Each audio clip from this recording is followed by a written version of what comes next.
kan tanggal dan hari itu persis. Jadi umpama saat menikah tanggal 12 Rabiul Awal niku dinten Selasa, Selasa binjing, Selasa malih. Di Selasa niki, Selasa malih. Berarti secara hari niku boten hari lahirnya Rasulullah. Ranten lahirnya tanggal hari Senin. Itu butuh 3 tahun. Butuh 3 tahun. Menawi kok ada yang ingin pengajian, ya, misalkan nepakno ya, yaitu pas hari lahirnya Rasulullah. Mekaten ugi proklamasi, hari proklamasi itu hari Jumat tanggal 17 Agustus. Umpama proklamasi itu persis hari Jumat tanggal 17 Agustus, itu butuh waktu 11 tahun. Jadi kemarin 2018 itu hari Jumat 17 Agustus. Hari Jumat 17 Agustus yang akan datang itu 2029. Nah, saat menikah niku hari Senin tanggal 17 Agustus. Tanggale podo itulah, tapi dinone boten podo nggih. Butuh 11 tahun. Kadang ada kalau kita hitung itu ada yang 5 tahun atau 6 tahun. Jamaah ingkang mulya, malam menika kita bahas tentang syukur nikmat. Jadi syukur niku napa? Nikmat niku napa? Kita diperintahkan mensyukuri nikmat. Maka kata Ibnul Qayyim Al-Jauziyah, tiang niku boten bakal saged mensyukuri nikmat menawi boten ngertos 3 hal. Pertama, ma'rifatun nikmat. Kudu ngerti nikmat iku napa? Nek tiyang boten ngerti nikmat, ya boten bakal saged mensyukuri nikmat. Boten cukup mengetahui nikmat iku napa? Nomor 2, itu harus mengetahui ma'rifatul mun'im. Sinten sing maringi nikmat.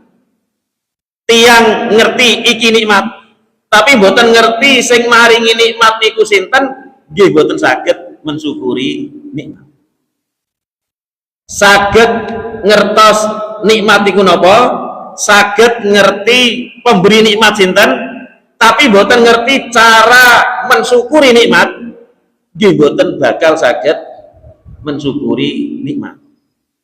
Nah, kita bahas satu persatu. Jadi pertama, ma'rifatun nikmat. Harus ngerti nikmat iku napa. Jadi para ulama itu mendefinisikan nikmat ya, di antara definisi memang berbeda-beda tetapi maknanya sama. Jadi ada yang mendefinisikan nikmat itu adalah mayan amu, itu adalah mayan amu bil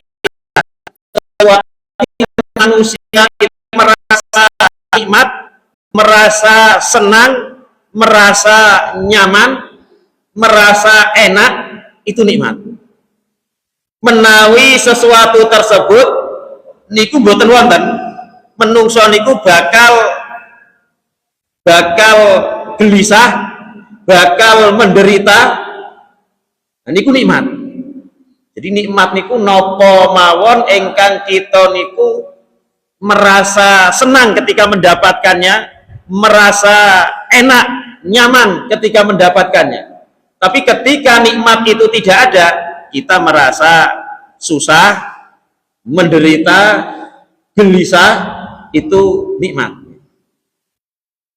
Maka nikmat itu ada yang nikmat dunia, ada yang nikmat akhirat. Jamaah ingkang mulya,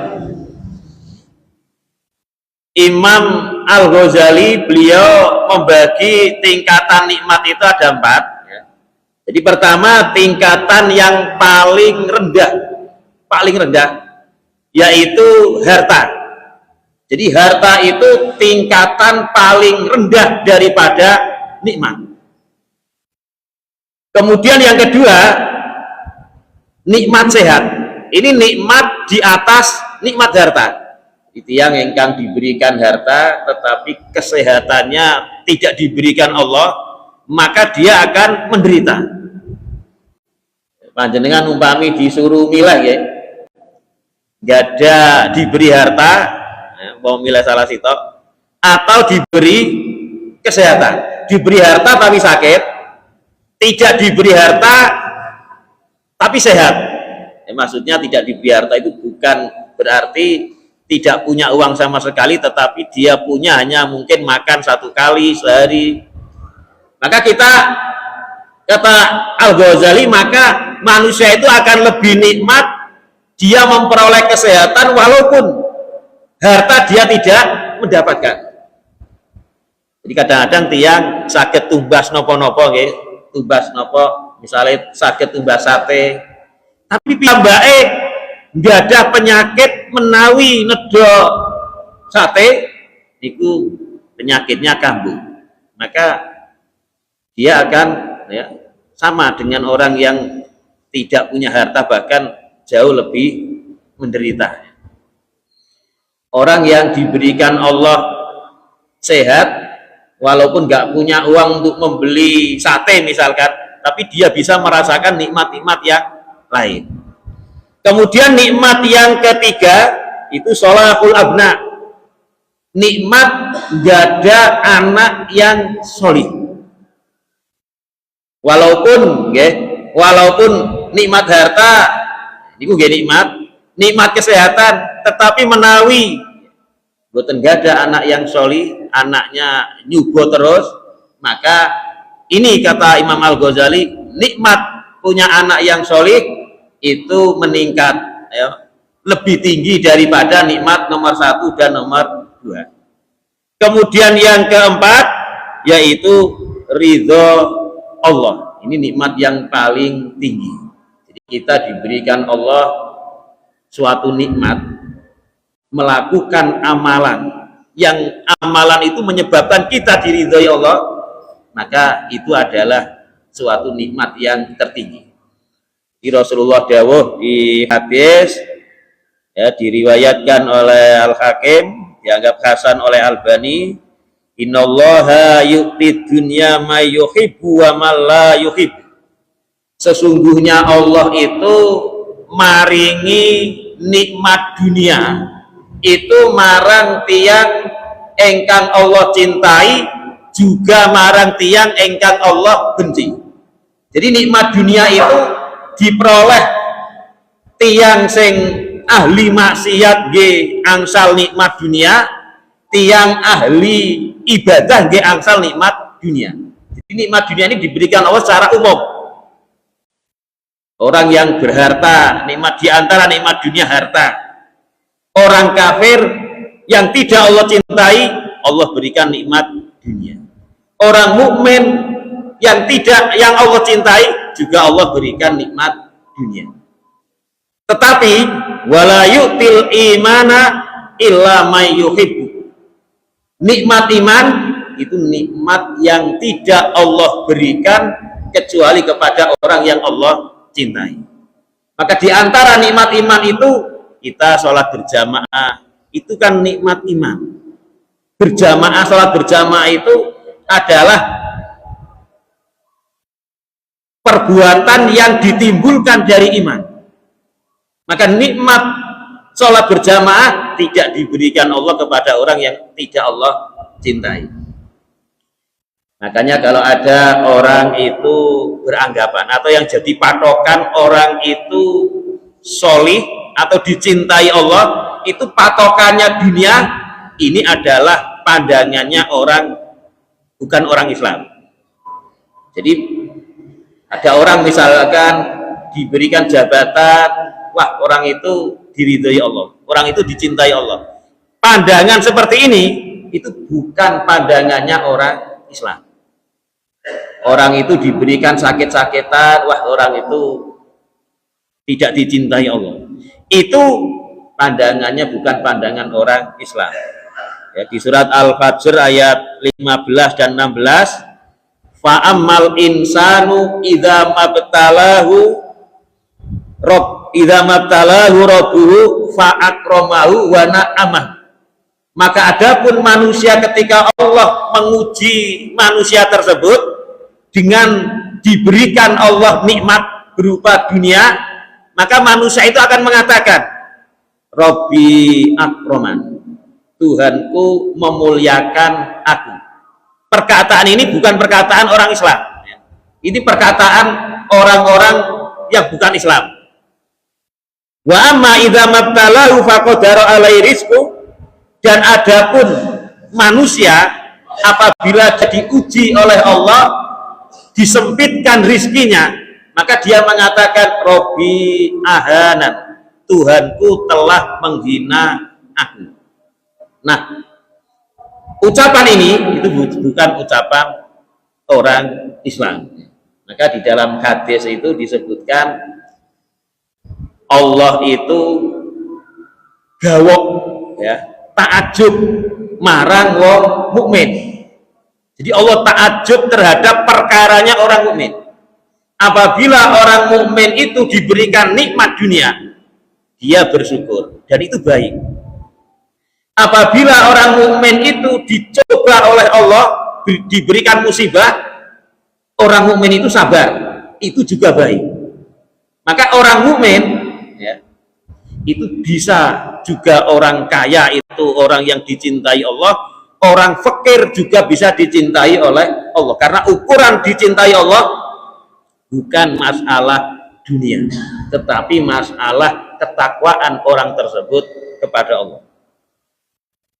Jamaah ingkang mulya, kadang-kadang tiang gitu, saking seringnya piyambake mendapatkan nikmat, niku piyambake boten kraos bilih niku nikmat. Kados contoh ten daerah kita air boten nate kekurangan, air minum, air damel mandi, air damel tanaman, kita boten nate kekurangan. Maka kadang-kadang kita niku boten melihat bilih air itu suatu nikmat. Supados kita niku saged melihat air itu nikmat, caranya adalah dengan meminjam kacamatanya orang yang kekurangan air. Jadi saat menikah di daerah-daerah tertentu itu mendapatkan air itu sangat susah sekali. Kadang-kadang ada yang berjalan 2 kilo, 3 kilo demi mendapatkan air, dan itu pun kadang-kadang berjam-jam nunggu air itu habis, terus supaya ada timbul lagi itu nunggu berjam-jam. Nah, kalau kita melihat seperti itu, kita akan merasakan, oh ternyata kita di Sedayu ini diberikan nikmat oleh Allah yang luar biasa, air tidak kekurangan. Belum lagi nikmat kita bisa berjalan di seluruh pelosok Sedayu ini dengan aman. Bahkan daerah Blimbing Pajajaran kita aman. Di daerah-daerah yang lain, di Papua sana, di mana di sana banyak sekali orang-orang yang dibunuh oleh KKB, tidak aman. Maka kalau kita melihat dari kacamata daerah itu, kita akan merasakan ternyata nikmat aman ini itu kita dapatkan di daerah kita. Nah, kalau kita sudah bisa melihat nikmat ini, itu akan nanti timbul gitu. Selanjutnya bisa mensyukuri nikmat. Kemudian sak mantone kita niki ngerti nikmat iku napa? Ya, ada nikmat dunia, nikmat yang paling besar adalah nikmat iman, yaitu ma'rifatul mun'im. Kita harus tahu sinten tiang sing maringi nikmat. Jadi masih yang ngerti iki nikmat, tapi mboten ngerti bila niki nikmat saking Allah, mboten bakal saged mensyukuri nikmat.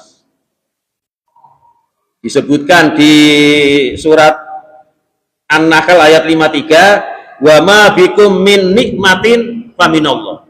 Maka tidak ada suatu nikmat yang kalian terima kecuali itu dari Allah. Maka nikmat, ya, menurut para ulama itu mun'im, pemberi nikmat itu ada dua. Mun'im hakikat, pemberi nikmat secara hakikat, dan mun'im zahirah, pemberi nikmat secara zahir. Siapa pemberi nikmat secara hakikat? Itu adalah Allah Subhanahu wa ta'ala. Pemberi nikmat secara zahir itu adalah manusia. Satu contoh, kula lan panjenengan sedaya diberikan Allah nikmat hidup. Kita ada di dunia ini itu disebabkan siapa?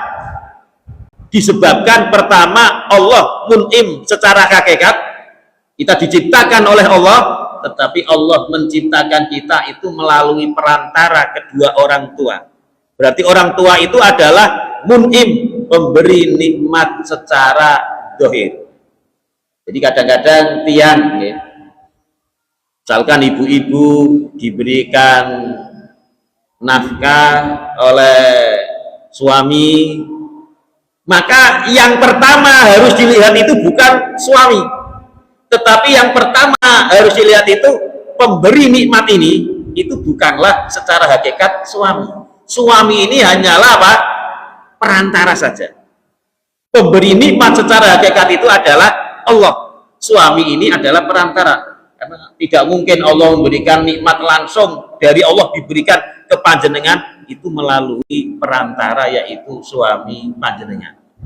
Jadi nalika panjenengan diberikan nikmat oleh suami panjenengan, diberikan nafkah, maka pertama kita ucapkan alhamdulillah, karena Allah lah pemberi nikmat.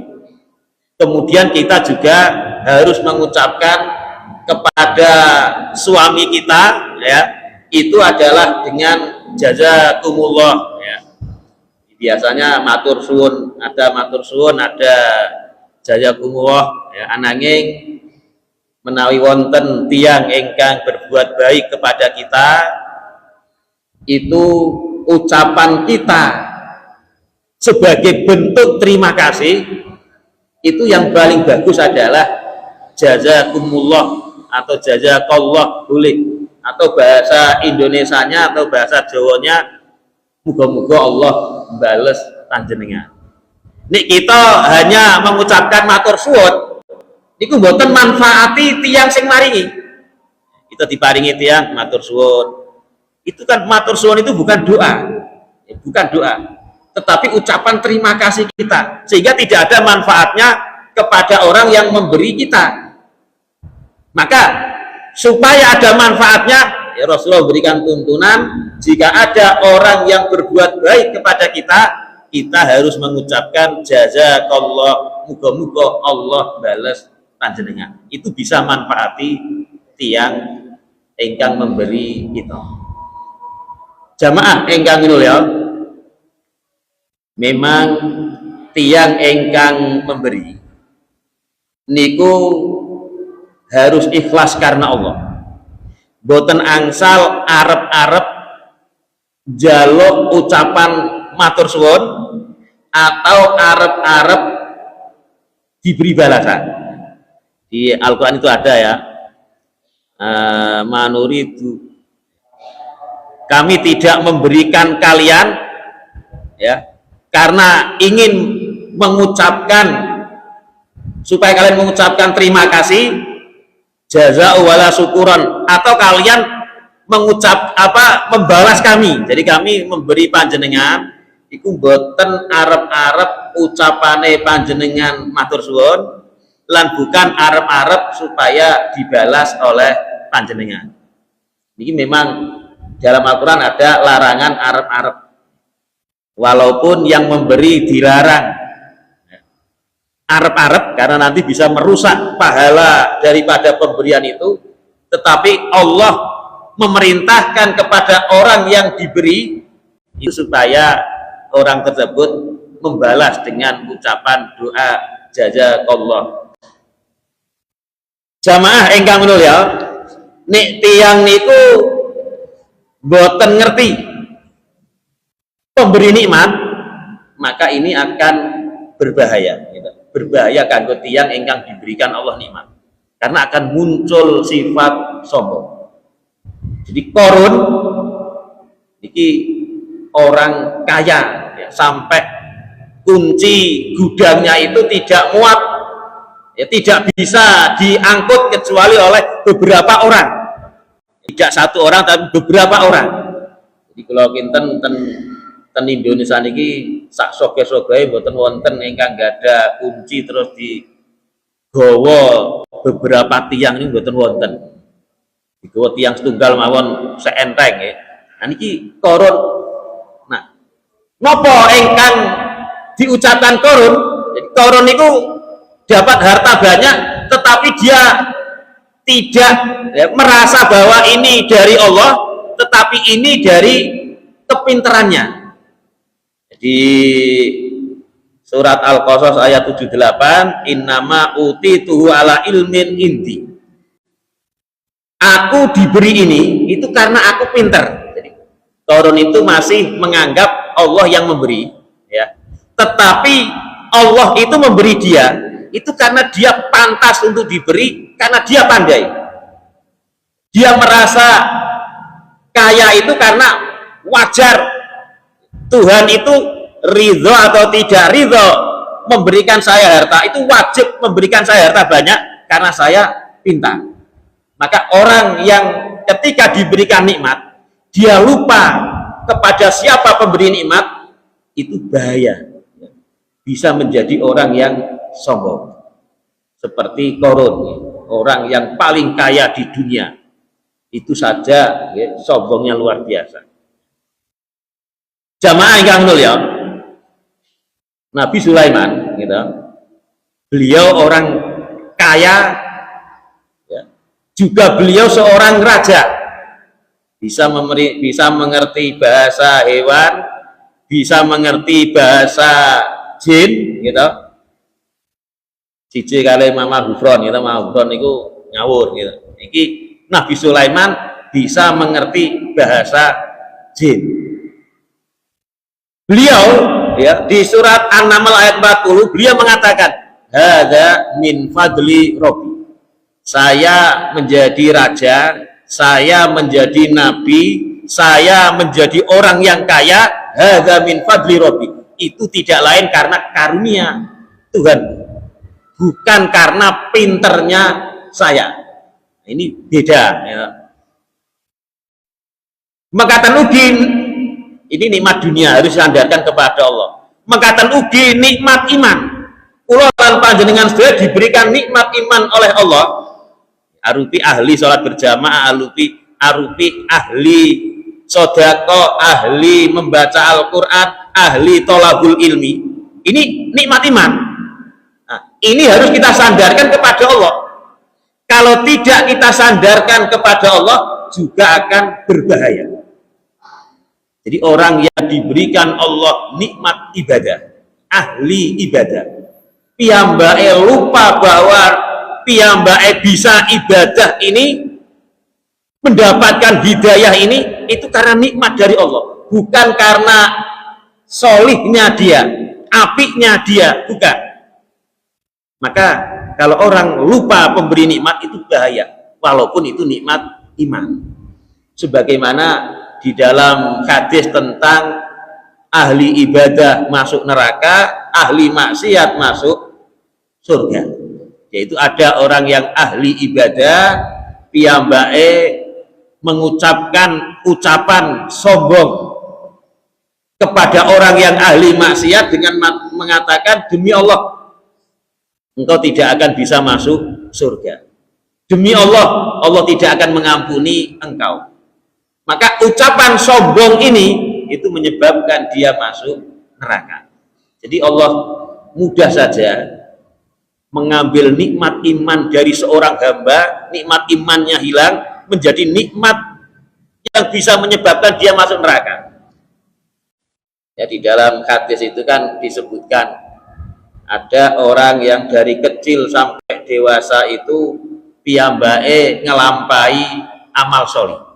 Di akhir hayatnya ternyata piyambake melakukan dosa sehingga menyebabkan dia masuk neraka. Jadi dia cabut nikmat iman dari orang tersebut sehingga orang itu ngelampai amalan yang menyebabkan piyambake masuk neraka.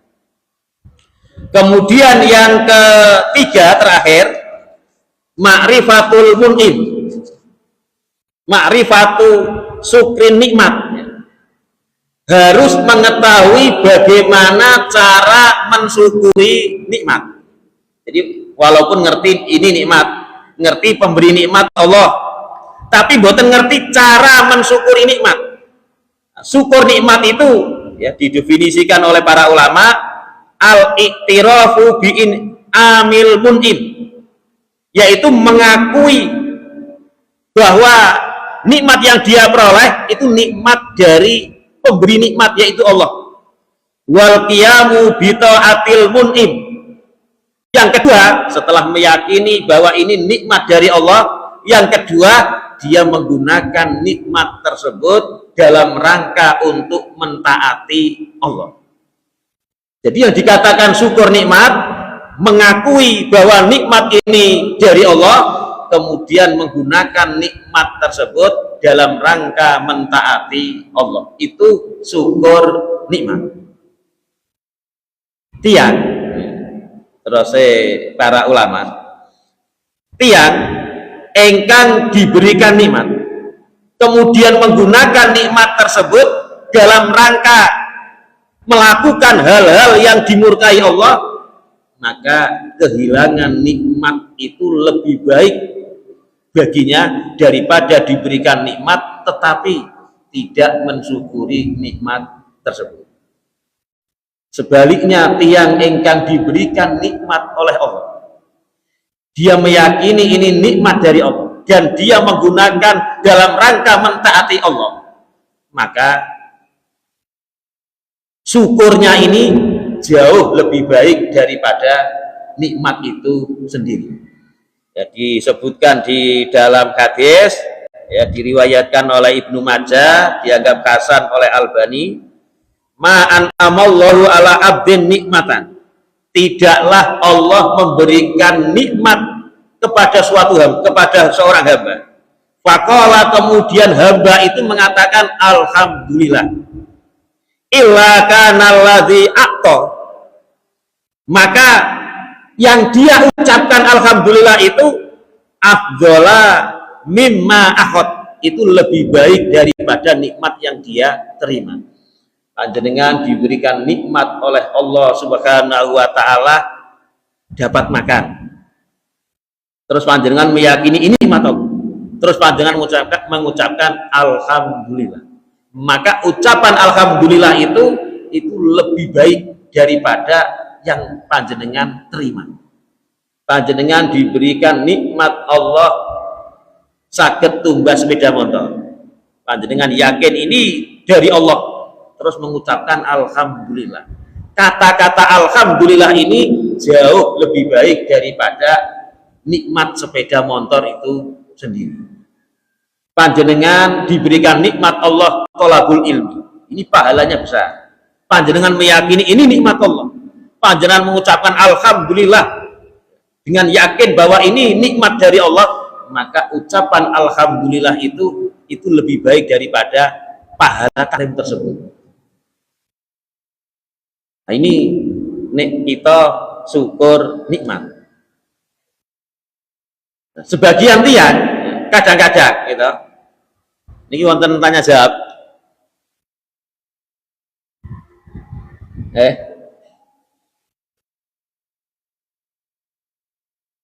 ente sentang kan, monggo. Ini buat nonton, kalau langsung akan lanjut ya. Kadang-kadang tiang niku wis ngerti nikmat dari Allah. Nah, ini nikmat, ngerti pemberi nikmat Allah, terus boten ngerti cara mensyukuri nikmat. Satu contoh misalkan saat menikah kemerdekaan, nikmat kemerdekaan itu pemberi nikmat itu secara hakikat Allah melalui perantara para pejuang-pejuang Indonesia, pahlawan-pahlawan Indonesia. Kita yakin pahlawan Indonesia itu mboten wonten apa-apa nih kalau Allah tidak memberikan nikmat kemerdekaan. Mereka hanya perantara saja. Nah, ketika seseorang sudah meyakini kemerdekaan ini adalah nikmat dari Allah, tidak tahu cara mensyukurinya, sehingga apa? Sebagai rasa syukur nikmat kemerdekaan, maka diadakanlah kegiatan-kegiatan, ya. Untungnya buat nonton karnaval, biasanya karnaval umum nih maksudnya, niku sering gitu. Lanang macak wedok, wedok macak lanang. Ini dalam hadis itu kan disebutkan laki-laki yang menyerupai perempuan, perempuan yang menyerupai laki-laki itu dilaknat oleh Allah. Orang yang melakukan ini itu lebih baik dia kehilangan nikmat kemerdekaan daripada mensyukuri dengan cara yang dilarang oleh Allah. Kadang-kadang pancen tiang gitu golek diguyu wong niku golek sing aneh-aneh. Contohnya diantaranya lanang macak wedok macak lanang. Kadang-kadang harga diri itu harga diri didono serendah-rendahnya demi diguyu wong liya. Kadang-kadang ya wonge wis tuwa misale karnaval macak kaya bayi. Nah niki kan napa harga diri demi diguyu wong liya. Nah niki benten kali misalkan diisi sepak bola ini kan hal-hal mubah gitu. Hal-hal mubah wonten judine ini boleh, atau kegiatan-kegiatan gerak jalan yang hal-hal yang mubah. Jamaah ingkang menul ya, tiang nalika diberikan nikmat oleh Allah niku wonten kalih gitu. Di dalam surat Al-An'am niku keadaane tiang diberikan nikmat Allah itu wonten kalih. Pertama, ketika diberikan nikmat ini dalam rangka maksiat ya, diberikan nikmat tapi dia maksiat terus mendapatkan musibah. Yang kedua, diberikan nikmat maksiat terus maksiat ternyata tambah sehat, tambah kaya, tambah makmur. Kira-kira yang lebih mendingan itu, yang lebih ringan itu mana? Diberikan nikmat maksiat terus napa di angsal musibah, atau orang itu maksiat tapi justru lancar dunianya. Maka di dalam Al-Quran itu lebih mendingan, lebih ringan orang yang ahli maksiat terus mendapatkan musibah ya, karena di akhir ayat itu disebutkan la'allahum yatadarra'un, mudah-mudahan wong iku berhenti, wong iku merendahkan diri. Jadi itu teguran dari Allah. Tapi di ayat yang selanjutnya ada orang yang diberikan orang maksiat ternyata justru semakin sehat ya, KWT sakit ternyata digawa dukun malah sehat, terus dapat rezeki banyak. Itu lebih berbahaya karena di dalam ayat ini ketika orang itu gembira dengan nikmat Allah yang banyak itu, maka tiba-tiba mereka meninggal sehingga mereka putus asa. Ini maksudnya istijrah. Jamaah ingkang minulya, kula kinten cekap nggih. Sampun manjing mugi-mugi wonten guna lan manfaat kangge kula lan panjenengan sedaya. Subhanaka Allahumma bihamdika asyhadu alla ilaha illa anta astaghfiruka wa atubu ilaik. Wassalamualaikum warahmatullahi wabarakatuh.